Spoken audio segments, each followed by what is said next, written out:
취업 생각하면은 잠이 안 올 때가 한두 번이 아니었고 제가 언제 취직이 될까 하는 상황에 자꾸 마음이 조급해지네요.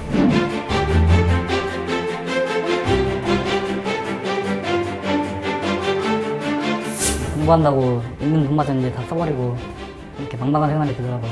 마치 그 어둠의 긴 소설 안에서 있는 그런 기분이라고 할까요? 너무 이렇게 스트레스가 큽니다.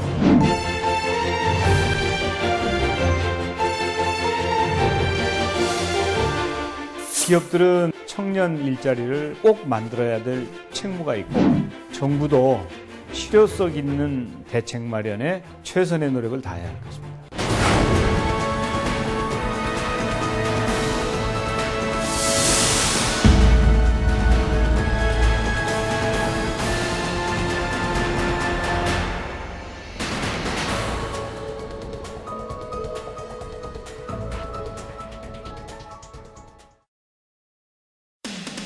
청년 실업자 100만 명 시대, 학비와 생활비를 벌며 공부하는 주경 야독형 취업준비생도 60만 명에 이르고 있습니다.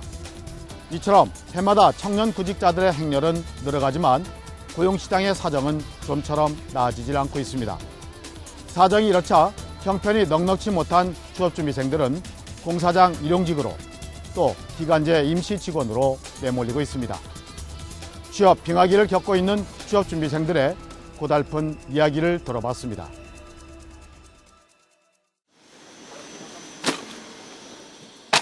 전주시 효자동의 한 공사장입니다. 진영훈 씨가 공사 현장에서 나온 쓰레기 더미를 옮기는 작업을 하고 있습니다.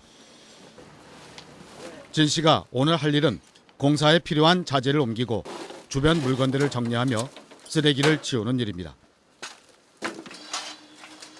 대학 3학년부터 시작한 일용직 일이 벌써 4년째입니다. 기술이 없으니까 제가 할 수 있는 일이 이런 자재들을 운반하고 또 반장님들이 필요한 장비들을 가져다 달라고 했을 때 갖다 주는 작업인데 뭐 이런 일이 힘든 거는 아니지만 이게 제 확실한 직업은 아니잖아요. 이런 상황을 생각하면은 어서 빨리 취직을 해야 하는데 그런 생각뿐이죠, 지금. 진영훈 씨는 2년 전 대학을 졸업했지만 아직 취업을 못한 취업준비생입니다. 그동안 여러 차례에 걸쳐 여기저기에 입사 지원서를 내봤는데 아직 연락 온 곳은 한 곳도 없습니다. 취업을 위해서 제 나름대로 준비도 하고 많이 했었거든요. 근데 한 6, 7군데 입사원서를 넣어봤는데 이제 결과가 좋지 않았어요. 요즘 그래서 자격증 시험을 준비하고 있는데 뉴스를 보다 보니까 청년실업이란 단어가 나오더라고요. 그 말을 뉴스에서만 듣다가 실제로 제가 이런 상황이 되다 보니까 마음도 참 답답하고 힘들고. 취업의 어려움을 몸소 겪고 있는 진영훈 씨는 요즘 들어서 점점 막막한 생각이 듭니다. 집세와 생활비로 1,000만 원이 넘는 대출을 받았는데 이를 갚아야 하기 때문입니다. 그 어렵다는 취업의 관문을 뚫어야 하는 데다 빚을 갚으며 생계까지 꾸려야 하는 것입니다. 그동안 짬짬이 알바하면서 생활비를 벌기는 했지만 그것으로는 크게 도움이 안 되더라고요. 지금같이 이렇게 일을 생기면은 현장에 나와서 일하면서 일당 벌기는 하지만 언제까지 이런 일만 할 수 있는 것도 아니고 해서 이렇게 일을 해도 걱정스러운 생각만 자꾸 들게 되더라고요. 혹시 대출금을 갚지 못해 신용불량자가 되는 건 아닌지 걱정이 한가득입니다. 진 씨는 다음 달에 치르는 공무원 시험과 자격증 시험에 어떻게든 합격을 해야 한다는 생각으로 마음을 다지고 있습니다. 잠이 안 올 때가 한두 번이 아니었고 이제 그렇게 생각하다가 뜬 눈으로 날을 샌 적도 한두 번이 아니었거든요. 다른 친구들한테 이제 취직이 됐다는 얘기를 들을 때면은 저도 모르게 이제 제 마음이 조급해지고 다급해지거든요. 그리고 올해는 이제 기업에서 신규 채용 수도 줄이는 추세인데 제가 언제 취직이 될까 하는 상황에 자꾸 마음이 조급해지네요. 계절은 완연한 봄을 향해 가고 있는데 취업과 생계의 무거운 짐을 진 진영훈 씨에겐 따뜻한 봄은 아직 기약이 없습니다.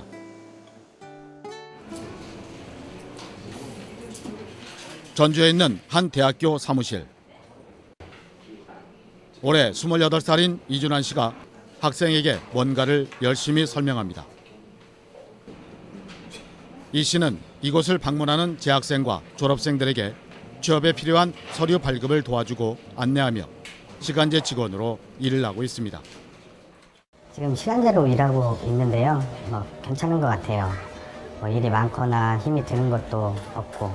근데 단지 제가 취업 공부를 해야 하는데 시간에 좀 쫓기긴 하지만 약간의 벌이는 되니까 일단 이것으로 생활비에 보탬도 되고 괜찮긴 한데요. 그래도 늘 마음에는 취업에 대한 부담이 항상 따라다니는 건 어쩔 수 없는 것 같습니다. 1년 전 대학을 졸업한 이 씨도 취업을 준비하는 취업준비생입니다. 경영학을 전공한 이준환 씨는 물류와 유통 쪽을 중심으로 그동안 많은 회사에 입사 지원서를 넣었습니다. 그 횟수가 20차례나 됩니다. 대여섯 개의 자격증까지 준비를 하며 최선을 다했지만 아직 이 씨에게 취업의 문은 열리지 않고 있습니다.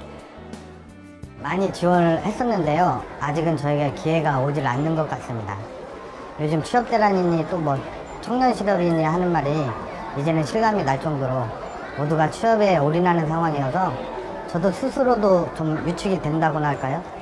그런 기분도 들기도 하고요.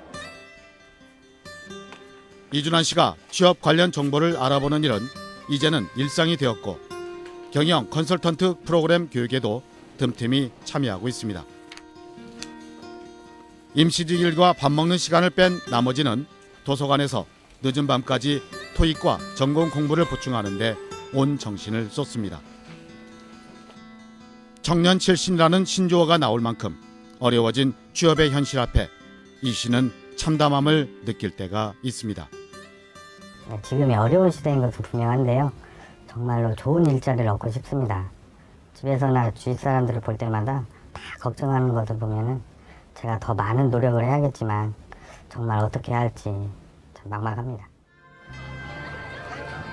대학문을 나서도 일자리를 구하기는 하늘의 별 따기인 상황.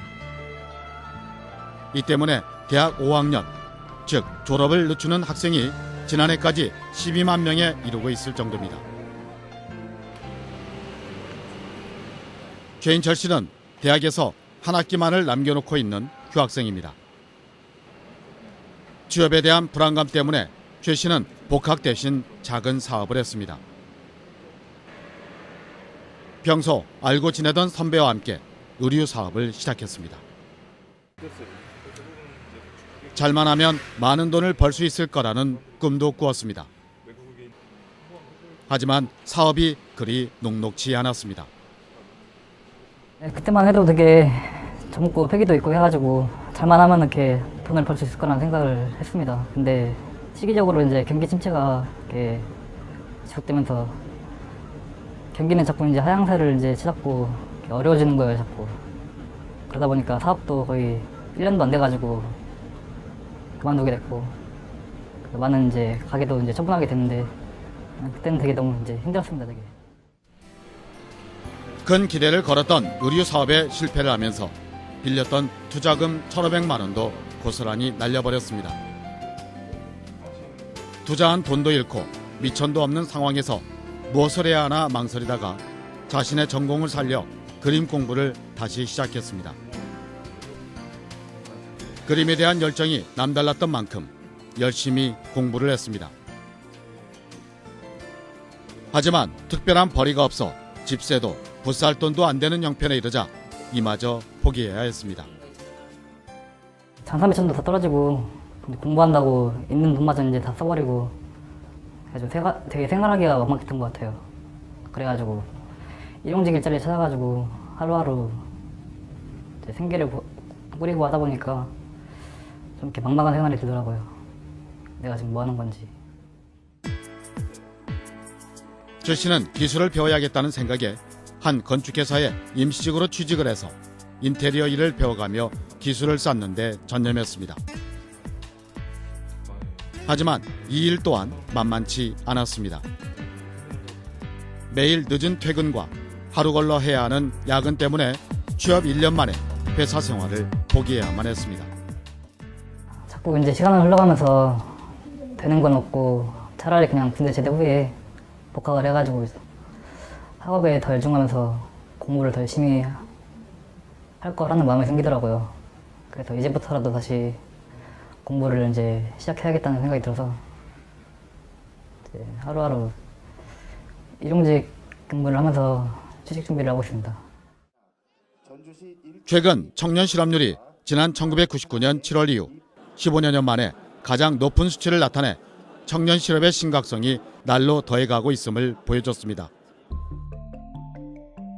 지난 2월 실업률은 4.6%로 5년 만에 최고치를 기록했는데 특히 15세에서 29세의 청년 실업률은 11.1%로 한 달 전보다 1.9%포인트 높은 수치고 15년 새 가장 높은 비율입니다. 하지만 얼어붙은 취업시장이 나아질 기미는 보이지 않고 있습니다. 오히려 신규 채용 계획이 없거나 줄인다는 대기업이 적지 않아 취업준비생들의 실험은 더욱 깊어지고 있습니다. 네, 많이 좀 억울한 생각이 들죠. 왜냐하면 이렇게 또 어렵게 공부했고 있는 스펙도 다 지금 동원돼서 취업을 빨리 준비해야 되는데 스펙도 별 소용이 없고 갈수록 학자금 대출 같은 것들은 갚아야 되는데 하필이면 기업들도 지금 신규 채용을 기피하고 있다고 하니까 이럴 때 정부의 특단의 대책이 필요한데 그런 것도 없는 것 같아서 굉장히 학생으로서 좀 답답할 뿐입니다. 사정이 이렇다 보니 학자금 대출을 받은 청년이 취직을 못해 신용불량자가 된다는 청년 실신이라는 신조어도 등장했습니다. 현재 학자금 대출을 받고도 제때 갚지 못하는 대학생이 10만 명에 이르는 것으로 집계되고 있습니다. 저축은행에서 30%대의 고금리로 빌려 쓴 학생들도 7만 명이나 됩니다. 이들 가운데 6개월 이상 연체에 신용유의자로 전락한 대학생이 4만 명을 넘는 것으로 파악됐습니다.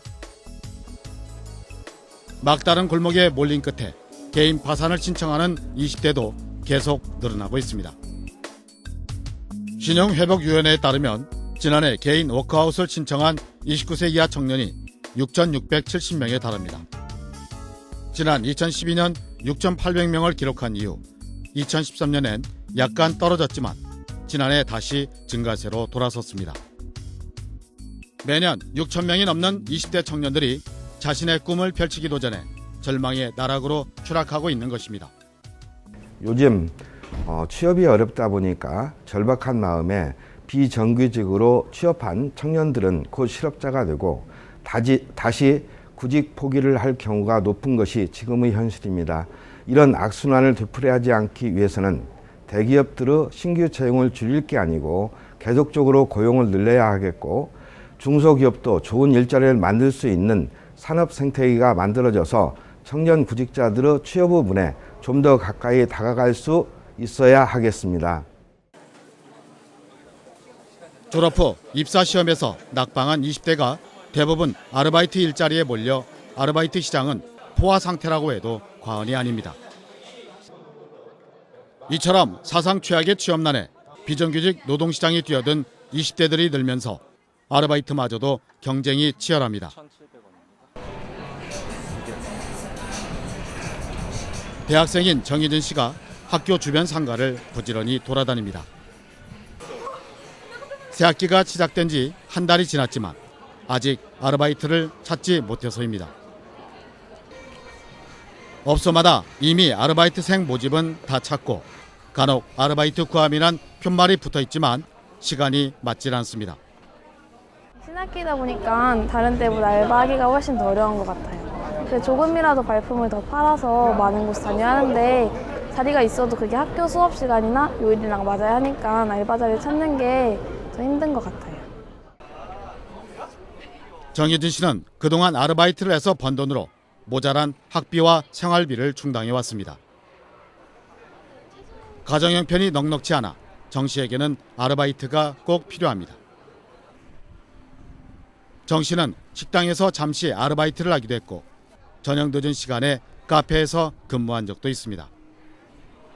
지금까지 일해온 아르바이트 업소만 해도 10군데가 넘습니다. 빵집이나 편의점, 그냥 커피숍 이런 데, 식당이나 이런 데서 했었는데 식당 같은 데는 일이 너무 힘들어서 그만두기도 했고 뭐 임금도 최저임금 정도 주는데 돈은 별로 안 되니까. 근데 이제는 그것마저도 경쟁이 더 치열해져서 알바를 서로 하려고 하다 보니까 경쟁에서 밀려나는 것 같아요. 알바도 취업 못지않게 경쟁이 많으니까. 요즘 들어서는 입사시험에 떨어진 구직자들까지 시간제 아르바이트에 뛰어드는 상황이어서 아르바이트 시장도 구직자들로 넘쳐납니다. 내년이면 4학년이 되는 정혜진 씨는 취업을 위한 어학 스터디에도 참가하고 있습니다. 하지만 학비와 생활비를 위한 아르바이트 때문에 학업에 전념할 수 없어 걱정이 이만저만 아닙니다. 네, 걱정이 많죠. 앞으로 취업 생각하면 지금도 이렇게 알바 자리 구하는 게 경쟁이다시피 하는데 졸업해도 바로 취직하는 게 힘든 상황이니까 그런 거 생각하면 앞으로 더 걱정인 것 같아요.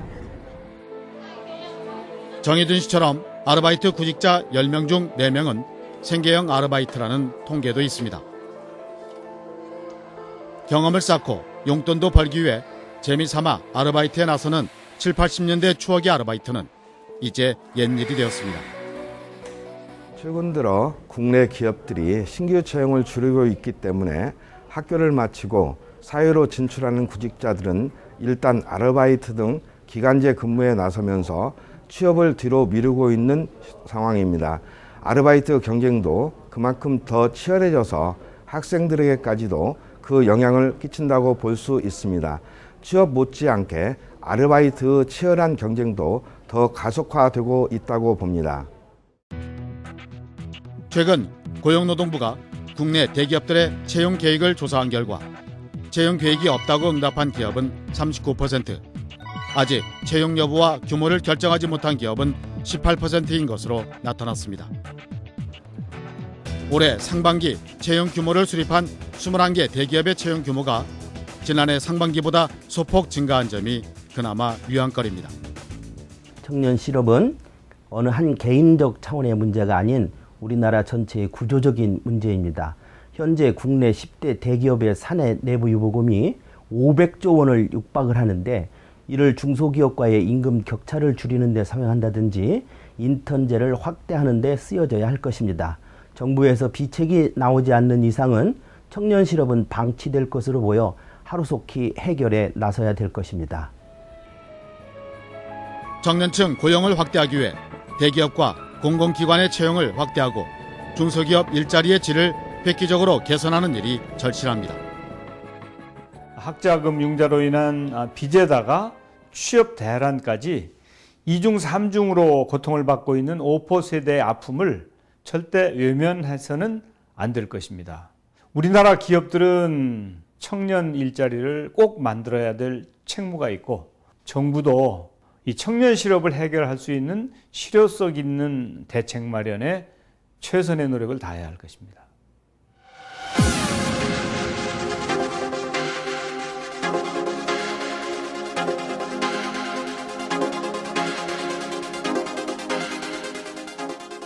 (20%대) 청년층 체감 실업률. 취업을 한다 해도 상당수는 비정규직. 외환위기 이후 청년 취업 사정은 갈수록 악화되고 있습니다. 지도자가 바뀌고 정부가 바뀌었지만 사정은 매 한 가지입니다. 청년에게 미래가 없다면 국가에게도 미래가 없는 것입니다. 청년 실업의 문제는 청년들만의 문제가 아닙니다. 거창한 구호가 아니라 청년의 고용을 덜어줄 실질적인 정책이 절실합니다.